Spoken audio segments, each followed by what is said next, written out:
Hello everyone, welcome back to my channel SB Mou style. তো এটা ছিল 14ই জানুয়ারি। তো দাদা সেদিন এসেছিল তত্ত্ব সাজাবার জন্য, কারণ ওর অফিস আছে, দেন ওর আরেকটা বিয়ে বাড়ি ছিল। তো বিয়ের দিন একদম সময় এলে আমরা সকলে মিলে ম্যানেজ করতে পারতাম না, তাই সকলে মিলে বসে এখানে তত্ত্ব সাজাচ্ছিলাম। আমি বলেছিলাম ওটা ভালো লাগছে কিন্তু দিদি ব্লগ এটা ভালো লাগছে। দিতে হবে নাহলে তো এই এখানে তো কিছু দিতে হবে নাহলে তো এটা থাকবে। কি করছিস? শুধু এইটাই করছি, আর কিছু করছি না। তোমার মাথায় তাহলে কি বুদ্ধি আসছে দাদা, আপনি একটু বলুন। তত্ত্ব ছাড়াচ্ছি, তুই ওপরে বাঁদরের মতো বসে কি করছিস? এখানে কিছু একটা দে। ও জ্ঞান ও হ্যাঁ হালকা বল। এখানে কিছু একটা দে। আচ্ছা দেওয়া গেছে। কি রে কি पिन। ये क्या है? हे हरि राम कृष्ण प्रेमानंद जगन्नाथ, ये क्या हुआ? सारी मुड़ गया। জগন্নাথ না, জগন্নাথ নেই। ও আচ্ছা, জগন্নাথকে তোরা যে বলেছে সে জগন্নাথকে নেয়নি, রাগ করবে তো। কিছু পড়িস না, দেখ কিরম মুড়ে।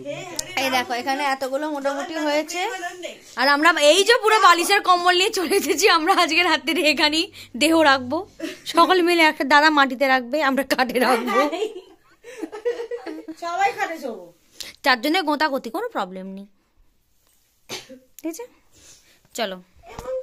তত্ত্বর মাঝখানে এই যে হাতে ফোন, এই যে হাতে ফোন, আমারও হাতে ফোন, ওনার হাতে ছিল না, এখন রুমাল বাজছে। নাম জেনুনি, উনি মাঠে নাম জেনে খেলবেন, উনি ছক্কা মারবেন এসে। যাই হোক, তো আমরা এখানে বসেছি তত্ত্ব সাজাতে, কোমর ব্যথা হয়ে গেল।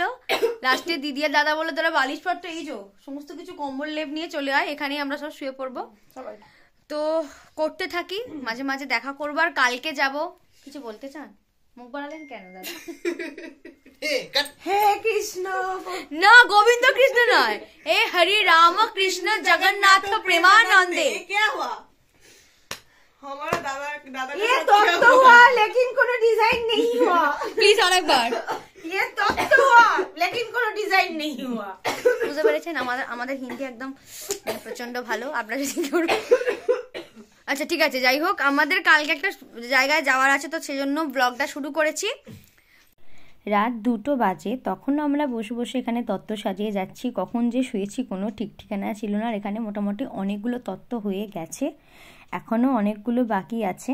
আর তারপর শুতে গিয়ে কি কাণ্ড কারখানা হয়েছে সেটা তোমরা দেখো।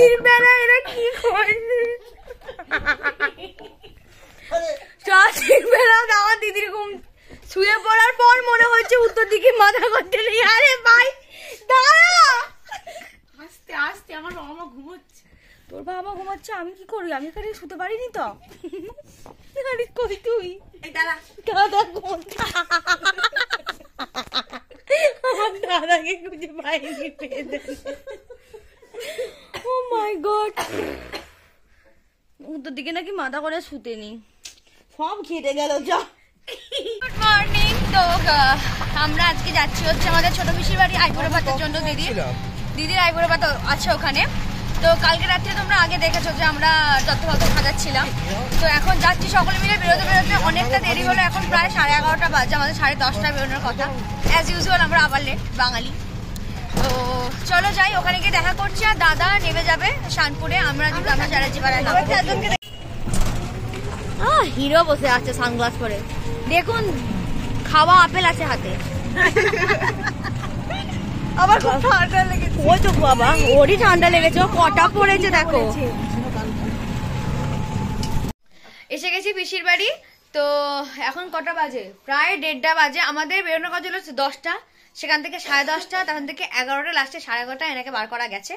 তো এখন প্রায় 1:30 বাজে, আমরা এসে গেছি। আর বোন গেছে একটু স্নানে, সবার সঙ্গে দেখা করেছি। তার আগে একটা কথা বলি, যেটা আমার একটু মনটা খারাপ করলো, যেটা হচ্ছে যে না, তোকে দেখে মন খারাপ করলো। আমার কি বিয়ে হয়ে যাচ্ছে নাকি? আমি কেন মন খারাপ করতে যাবো? যেটা হচ্ছে যে দিদি, চুপ কর, দিদি আর আমার দাদা, ওরা হচ্ছে 4 বছরের ছোট বড়। তো ছোট থেকে 4 মাসের ছোট বড়। তো ছোট থেকে সমস্ত কিছু ওদের একসাথে। তো আজকে দাদা আমাদের সাথে যখন আসছিল, শানপুরে দাদা নেমে গেল আর আমরা চারাজি পাড়ায় নামলাম। তো দাদা যখন নেমে যাচ্ছে, দিদি তখন দেখি একটু মুখটা শুকনো। কি হলো রে? না মন কেমন করছে এবার থেকে আমি যখন আসবো আমার বাড়িতে, ও যখন ওর মার বাড়িতে আসবে, তো দুজনের একসাথে দেখা হবে না, দুজন আলাদা আলাদা, মানে কোনো অনুষ্ঠান ছাড়া দুজনের দেখা হবে না। মানে আমরা এখন গেনার। মেঘা তো যাই হোক তাদের বাট আমাদেরও মন খারাপ করছে যে সব সময় নিচে গিয়ে যে মা দিদি কোথায়, এই চল আড্ডা মারি গল্প করে, সবসময় সেটা হবে না। ও এলে ওকে বলতে হবে এই তুই থাক না এরকম বলতে হবে। তো যাই হোক এসব হবে। তো এই যে আমাদের পিসেমশাই, একটা হাই করে দাও, একটা হাই করো। তো বাকিরা সবাই আসুক, তারপর দেখা করছে। দিদি প্রণাম করছে। এই যে আমাদের জন্য মিষ্টি এসে গেছে। দিদি বললো কফি করতে হবে না, কারণ একা এতগুলো মিষ্টি খাবে, তাই তো? একদম। দুপুরে লাঞ্চে তাহলে তোর বদলে আমি করবো। মনা পিসি বলছি দুপুরের লাঞ্চ এটা এই দিদির জন্য, বাকিটা যেটা থাকবে সেটা আমরা খাবো।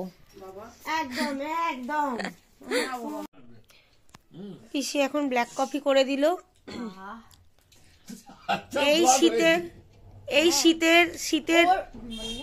এই শীতের দিনে গরম ধোঁয়া ওটা ব্ল্যাক কফি, চিনি দিয়ে, যদিও স্বাস্থ্য সচেতন কেউ নয়, খুব হালকা চিনি দেওয়া। এখানে কেউ স্বাস্থ্য সচেতন নয়, চিনি দেয়া কিন্তু ব্ল্যাক কফি, দুধে অ্যালার্জি। আমার কফি চোর, কবে চুরি করে নিয়েছি? তো খাবি না বললি রে? শীতকালে কফিতে চুমুক লাগাচ্ছে। কফি চোর। আ গয়া হলবা वाला। এই আবার তুই কি রান্না করবি তো? হ্যাঁ তো আবার এরকম পাগলের মতো লাগছে। কালারটা খুব সুন্দর হয়েছে, কালারটা খুব সুন্দর হয়েছে, সাধারণ কালারটা। কালারটা খুব সুন্দর। আগে তুই ফটো তুলে একটা কাঞ্চনকে পাঠা, এটা ওর ফেভারিট কালার। কালারটা সত্যিই খুব সুন্দর হয়েছে। থ্যাংক ইউ বল। খুব কি রে? সুন্দর হয়েছে। আমার তরফ থেকে একটা গিফট আছে। ওর তরফ থেকে একটা আলাদা আছে। সেটা আমি জানি, সেটা কিন্তু একদম নিজের হাতে তৈরি। সেটা আমি জানি। আমার মানে ফাইনাল লুক দে, মানে ফাইনাল বলাও হয়ে গেছে, হ্যাঁ এটাই থাক, সুন্দর হয়েছে একদম। প্রিপারেশনটা একটু দেখাই, মেনুটা পরে দেখাবো। এই যে এখানে ডিম সেদ্ধ করে রাখা আছে, মোটামুটি বুঝতেই পেরে যাবে লোকজন। এই যে চিংড়ি মাছ আছে, এখানে চিকেন আছে, এখানে এই যে আমাদের শেফ আর একজন শেফ উত্তরপাড়া গেছে। এখানে এটা কি আছে? এই যে আলু রান্না চলছে। আপনি কিছু রান্নার টিপস দিতে চান কি? তবে রান্না করতে করতে কেউ মিন্টের পাতা খাইয়ে দেবেন না অন্য লোককে। আমার বোন আমায় খাইয়ে দিয়েছে মিন্টের পাতা। হ্যাঁ আমি কিরাম গাধা, আমি এই ঘিটাকে ভেবেছি চিকেনটা কাঁচা রাখা, ভাবছি চিকেনটা কাঁচা রাখা আছে, সিডেলের চিকেনের টুকরোর মধ্যে লাগে। তুই দেখ দুটো, এইটুকু ভাত সবাইকে খাওয়াবে। এইটুকু ভাত আমরা সবাই মিলে খাবো। আমরা সব ডায়েট কন্ট্রোল করছি দিদির বিয়ের আগে। কন্ট্রোল। এই যে এইটুকু ভাত, এইটুকুটাই যে শুধু এই হাঁড়িটাতেই আছে, এই যে ওটাতেও আছে। প্রিপারেশন চলছে লাঞ্চের, বিরিয়ানি প্রিপারেশন চলছে হচ্ছে। আমি কাজে, আচ্ছা আমি ব্লগার নই। ওটা সবচেয়ে বড় কাজ। यहाँ पे हो रहा है রায়তা। এখানে হচ্ছে পিমশাই কাটুং কুটুং করছে, আর একজন এখানে সবচেয়ে বড় কাজ করছে, এই যে ছটাং শুয়ে পড়ে দিদির জন্য ডল বানিয়েছে। ডল আয়, হায় গন্ধ লাগছে, দেখতে ইয়ামি হয়েছে। প্রিপারেশন চলছে। বাড়ির অতিথি কাজ রায়তাটা বানাচ্ছে। আচ্ছা আর একজন আমাদের একটা বড় কাজ করেছেন, উনি উঠে দাঁড়িয়ে। তো এখানে চলছে চিংড়ি মাছের ফ্রাই, কিছুটা চিংড়ি মাছ ফ্রাই করা হয়ে গেছে আর কিছুটা এখানে চলছে।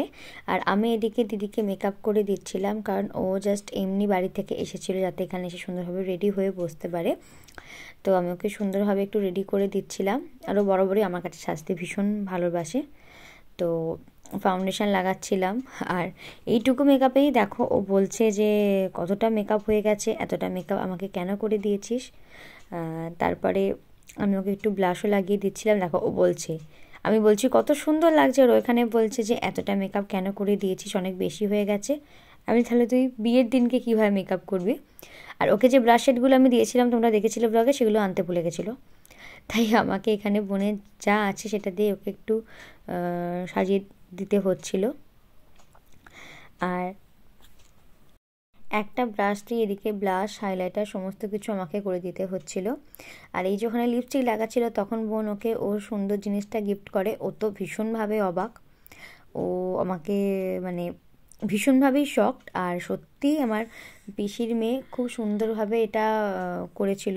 তোমরা দেখো বড় বউ এটাকে আই থিঙ্ক সিঁদুর কৌটো বলে, গাছ কৌটো বা সিঁদুর কৌটো না, গাছ কৌটো হয়তো বলে থাকে, হয়তো আমি ভুল বলতে পারি, সরি ফর দ্যাট। বাট এটা ভীষণ সুন্দর হয়েছিল। আর ইনি এখানে পোজ দিয়ে দাঁড়াচ্ছিলেন যাতে ও সুন্দরভাবে আমি ওর ছবিটা তুলে দিতে পারি।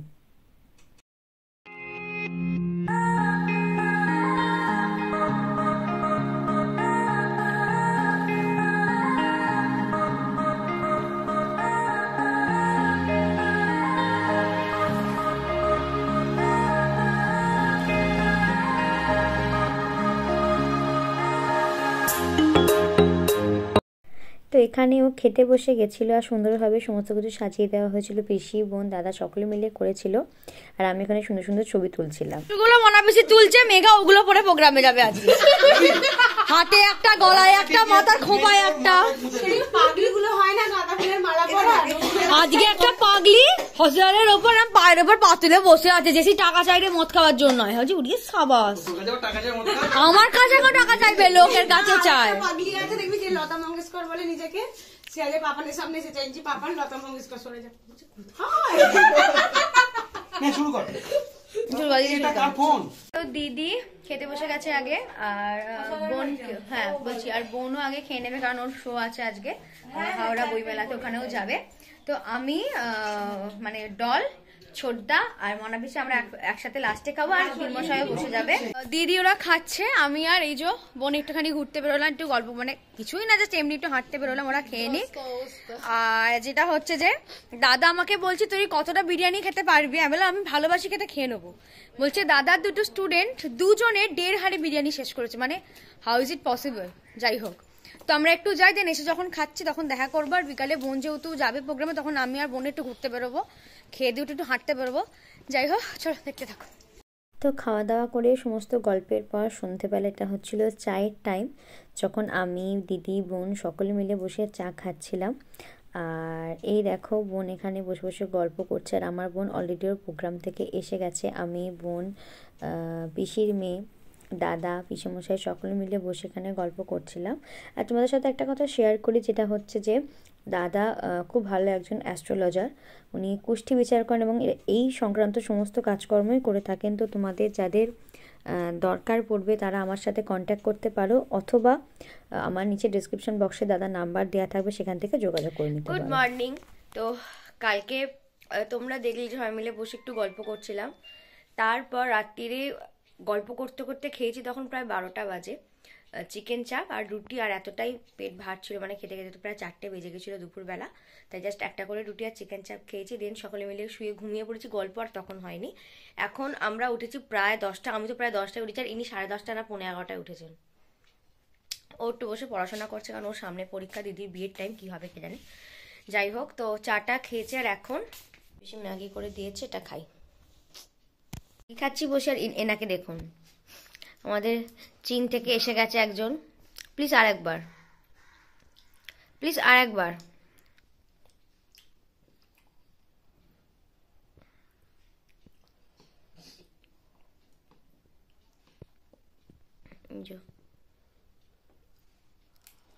আমাদের চীনা, তোকে চীনে পাঠিয়ে দেবো, তোকে চীনে খাবার দাবার পছন্দ, আমি জানতাম। কালকে চিংড়ি মাছ গোটা গোটা ফ্রাই এসব। তো ব্রেকফাস্ট করে আমি আর ছোটদা একটু বেরিয়েছিলাম জল আনতে। তো এখানে যাচ্ছিলাম গাড়ি করে, প্রথমে যেতে চাইছিলাম, ছোটদা জোরজবস্তি বললো চল একটু ঘুরে আসবি, তোরও ভালো লাগবে, যেহেতু বোন পড়াশোনা করছিল। আর যেহেতু সেদিনকে মকর সংক্রান্তি ছিল, তাই গঙ্গার ঘাটে প্রচণ্ড ভিড় ছিল, সম্ভবত এটা শালকিয়া, আমি ঠিক জানি না। আর এই দেখো প্রচণ্ড ভিড়, আর ওখানে আমাদের অনেকটা সময় গেছিলো, কারণ তখন ভাটা চলছিল, জোয়ারের জন্য ওয়েট করছিলাম আমরা। তারপর জোয়ার আসার পর জল নিয়ে দেন আমরা বাড়ি ফিরি। টাইম হচ্ছে 3টে, না কটা বাজে রে? 2:40 এরকম হবে। তো জোয়ার ছিল না বলে আমরা ভাটার জন্য ওখানে দাঁড়িয়েছিলাম। তো জোয়ারটা, হ্যাঁ জোয়ার ছিল না বলে দাঁড়িয়েছিলাম, তো ভাটা চলছিল। তাই জোয়ার আসার পর আমি আর দাদা জলটা আনলাম, হে হে হে হে হাসার মতো কিছু হয়নি। আর সকালবেলা থেকে আপনারা এনাকে দেখতে পাননি, উনি গেছিলেন রিহার্সালে। তো এখন আমাদের ইয়াম্মি খাবার খাবো। আচ্ছা, মা কি ইয়াম্মি বলছো? আমি জানি ইয়াম্মি হবে ওটা। তো কি খাওয়া সেটা দেখো, পোলাও, আলুর দম, যে কি সুন্দর করে রান্না করলো, তো টুকু সব থেকে বাজে মেয়ে।